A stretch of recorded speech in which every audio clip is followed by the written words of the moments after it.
আগে যখন সামার ভ্যাকেশনে বন্ধ দিত না, বন্ধ দেওয়ার সঙ্গে সঙ্গেই মাকে বলতাম, মা আমরা মামা বাড়ি যাব, কবে যাব মাথাটা একদম নষ্ট করে ফেলতাম। হয়তো মামাকে ফোন করতাম, নয়তো দাদুকে ফোন করে বলতে থাকতাম কবে আসবে, আমাকে নিয়ে যাবে। তারপর তো কয়েকদিন পর আমরা মামা বাড়ি চলে যেতাম। জানেন, এই মামা বাড়ি থেকে আসার সময় আমার মনটা ভীষণ খারাপ ছিল, ভীষণ মানে আসার পরও খুব কান্নাকাটি করতে থাকতাম, আসার একদম ইচ্ছে ছিল না, তাও আসতে হতো, কারণ স্কুল থাকে, পড়া থাকে, সেই জন্য চলে আসতাম। এখন মাম্মামও সেই একই অবস্থা। আজ মাম্মামকে বললাম, তুমি তো কয়েকদিন থেকে পড়াশোনা করোই না, হোমওয়ার্ক বেশ অনেকগুলো রয়েছে, তো বললাম একটু পড়াশোনা করো। তো বললো না। আমি বললাম তাহলে কিন্তু মামা বাড়ি থেকে চলে যাব। বললো ঠিক আছে, তাহলে অল্প পড়াশোনা করো। এখন তো সেও মামা বাড়ি থেকে যেতে চায় না। আর সকালে খাওয়া দাওয়া করে আমি কিন্তু এদিকে স্নান টান করে নিয়েছি, করে তারপর রান্নাঘরে আসলাম।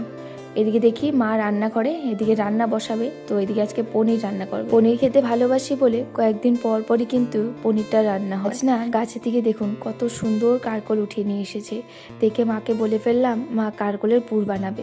কারকলের পুরটা আমার খুব ভালো লাগে। আর এদিকে আজকে বাড়ি থেকেই কুমড়ি শাক রাখা হয়েছে, সেই শাকটাই রান্না হবে, তো ভাবলাম মাকে একটু সবজি কেটে দিই। মাই কাটছিল, তো ভাবলাম আমিও অল্প একটু কেটে নিই, কারণ এখন তো করার কিছু নেই, মাম্মাম বুনো দুজনেই খেলা করছে, সেই জন্য আর কোনো চিন্তাও নেই। ঘরে পনির, কুমড়ি শাক, তারপর কচু শাক রান্না হবে।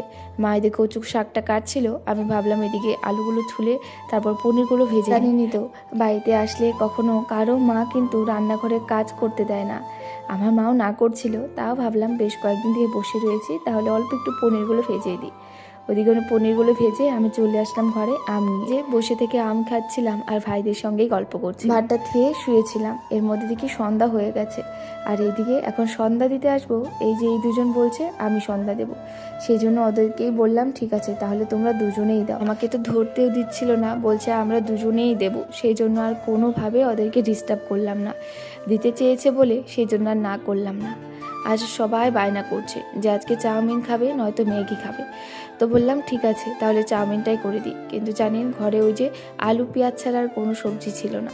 সবসময় আলু পেঁয়াজটাই আমরা চাউমিনের মধ্যে দিই, যখনই বানাই বেশিরভাগই আলু আর পেঁয়াজটাই ঘরে থাকে, সেই জন্য আলু আর পেঁয়াজটাই দিয়ে বানিয়ে। আরও দুই ভাই তো বাড়িতে নেই, ওদের কথাও মনে পড়ছিল, কারণ যখন আমি আসি কিছু বানাই সবাই একসঙ্গে বসে এভাবেই খাই। যাই হোক, এদিকে ভাইকে বলছিলাম খা, তারপর আমি ক্যামেরাটা ঘোরাই, ও দেখুন কিভাবে খাচ্ছে, এই সবই ও করতে থাকে আর খুব পায়জামি করতে থাকে। যাই হোক, হাসি ঠাট্টা করে সময়টা আজকে খুব ভালো কাটলো। আচ্ছা, আপনাদের আজকের এই ভিডিওটা কেমন লেগেছে অবশ্যই একটা কমেন্ট করে জানাতে একদম ভুলবেন না। আজ তাহলে আসি, সবাই ভালো থাকবেন, সুস্থ থাকবেন, রাধে রাধে।